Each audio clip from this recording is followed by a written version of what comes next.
Smart Philo, la philosophie de la coopération, ça c'est un thème qu'on n'a jamais traité.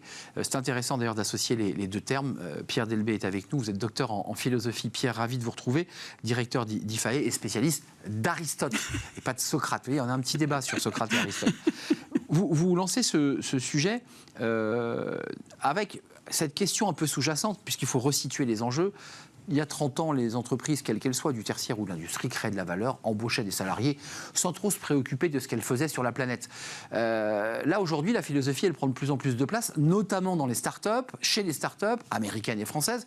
Elles se sont donné une autre mission, et qui vient percuter les enjeux philosophiques. C'est bien ça le sujet d'aujourd'hui.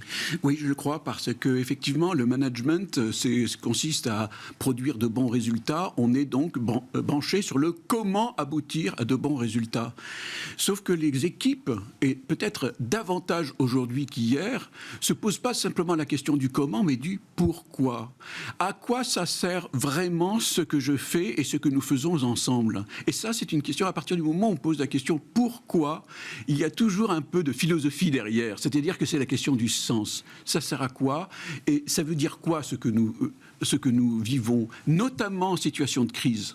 En situation de crise, on se dit, mais finalement, ça sert à quoi? Ça veut dire quoi ce que nous sommes en train de vivre? Et on se pose des vraies questions, qui sont des questions simples, que tout le monde comprend, et sur lesquelles on peut éventuellement se mettre d'accord. Donc, vous dites qu'il y a trois raisons pour lesquelles, là, vous introduisez l'échange philosophique, en situation de crise d'autant plus. Il y a trois raisons qui justifient ça. D'abord, vous dites qu'il faut exprimer et identifier ses valeurs. Qu'est-ce que ça veut dire? Je crois que, si vous voulez, c'est très important de pouvoir exprimer dans l'activité professionnelle dans laquelle on est les valeurs qui sont vraiment importantes pour soi. Et qui ne sont pas simplement des valeurs éthiques, qui sont aussi des valeurs de l'utilité. La performance est une valeur. C'est un au nom de quoi nous agissons ensemble. Nous agissons c'est un gros mot, hein, ça a été considéré comme un gros mot, la performance. Oui, mais quand même, la performance, c'est pas forcément non éthique. Voilà. Mais donc voilà, il y a des valeurs et il faut donc réconcilier les valeurs éthiques et les valeurs utiles, si je puis dire, les valeurs de la rentabilité, de l'efficacité, les valeurs éthiques, du respect des personnes. Et je crois qu'il faut commencer par là, parce qu'à partir du moment où les personnes peuvent s'exprimer là-dessus, à ce moment-là, on peut comprendre ce qui est important pour chacun à vivre. Ça veut dire qu'il faut qu'il y ait un médiateur ou une médiation, et j'entends que c'est la philosophie, en tout cas le philosophe ou celui qui porte ces messages, qui ferait cette médiation, parce que c'est pas si simple, on n'a pas de métier quand même dans l'entreprise qui fait ça. Vous savez, je crois que la philosophie, ça sert à mettre des mots sur des choses que l'on comprend d'une façon plus ou moins implicite, que l'on vit. Mais voilà, à partir du moment où on commence à mettre des mots, que ces mots, on les définit, et que ces définitions sont suffisamment claires pour les uns et les autres, de telle façon qu'on puisse adhérer. Vous voyez, un espace commun. Voilà. Comment? Un espace Exactement. commun. En d'autres temps, on commence par un tour de table. Vous savez, Aristote commençait toujours comme ça. Il voulait savoir ce que c'est que la nature. Alors, il allait interroger Thalès, Anaximène, Anaximandre, Héraclite, etc. Il y a une petite phrase que vous avez utilisée dans cette chronique passionnante. Je la cite, c'est vous qui l'avez sélectionnée, mais je la trouve extraordinaire, qui correspond d'ailleurs à ce qu'on se raconte. Les philosophes arrivent quand la connerie devient insupportable, affirme ce philosophe de la Silicone, Andrew Taggart. Il y a beaucoup de conneries dans le business en ce moment, dit-il. Oui. Ou disait-il d'ailleurs. Ouais. Y a de ça. Il ne faut pas que ça soit non plus bullshit. Comment? Non, je me permets de vous challenger un peu, mais on veut bien faire de la philosophie, mais on se dit, mais c'est quoi? C'est bullshit, on va passer 2 heures à essayer de... Non, pour vous, c'est fondamental, c'est matriciel. Oui, c'est sortir, si vous voulez, des boîtes à outils. Vous savez, on dit des boîtes à outils managériales, vous avez un problème, vous utilisez tel outil, etc., etc. Non.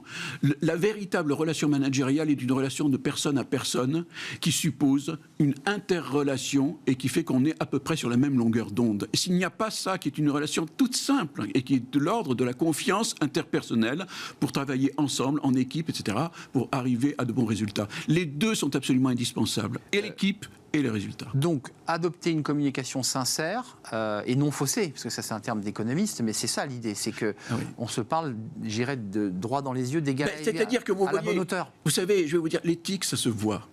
Si jamais vous avez un comportement correct parce qu'il le faut, voyez ce que je veux dire? Les autres, ils le comprennent bien. On n'est pas vraiment dans l'éthique. L'éthique, ça suppose d'avoir un respect réel de l'autre. Vous voyez ce que je veux dire? Et à partir du moment qu'on a un respect et que ce respect est réciproque, il faut bien que ce soit réciproque, hein, bien sûr, de part et d'autre. À ce moment-là, vous pouvez avoir de la confiance qui est le commencement de la coopération. Donc, sans exagérer ce que je vais vous demander, mais est-ce qu'il faut un philosophe dans chaque entreprise ? Qui porte ces valeurs éthiques? Qui porte ces messages? La DRH, c'est compliqué quand même.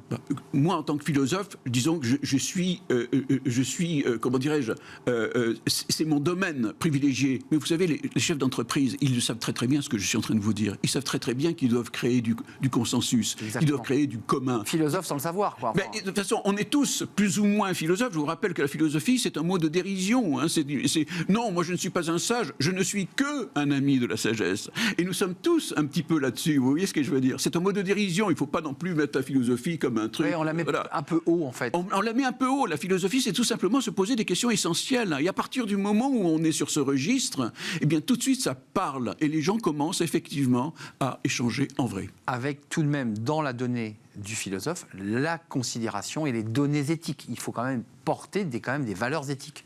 Oui, mais vous savez, encore une fois, dans le monde de l'entreprise, les valeurs éthiques sont d'autant mieux respectées et entendues qu'on est également sensible aux valeurs utiles. En d'autres termes, il ne faut pas faire de la moraline, vous voyez, de la moralisation excessive en disant l'éthique, l'éthique, l'éthique. Non, non, non, attendez, il y a éthique et efficacité. Et c'est toujours pour le manager la grande difficulté de faire en sorte que les deux soient possibles. Le savant dosage de la philosophie de la coopération dévoilée, présentée par Pierre Delbé. Vous, chef d'entreprise, sans le savoir peut-être, vous faites finalement de la philosophie de la coopération, c'est-à-dire faire en sorte que tout le monde puisse s'entendre sur des valeurs partagées. Absolument. Merci Pierre, directeur d'IFAE. Vous êtes philosophe, on l'aura évidemment compris. On fait une courte pause, on s'intéresse aux DRH. Bah oui, une émission autour de l'emploi, ce sont les DRH. Justement la relation au métier manuel. C'est compliqué, oui, de faire un métier manuel. Comment on fait ? Vous allez le voir dans cette émission avec nos invités des tailleurs de pierre. Oui, on apprend à des cadres, à des DRH, à des dirigeants à tailler la pierre, à revenir aux choses essentielles, accompagnées. C'est à la fois ludique, c'est aussi une formation. Regardez, et on accueille mes invités juste après la pause.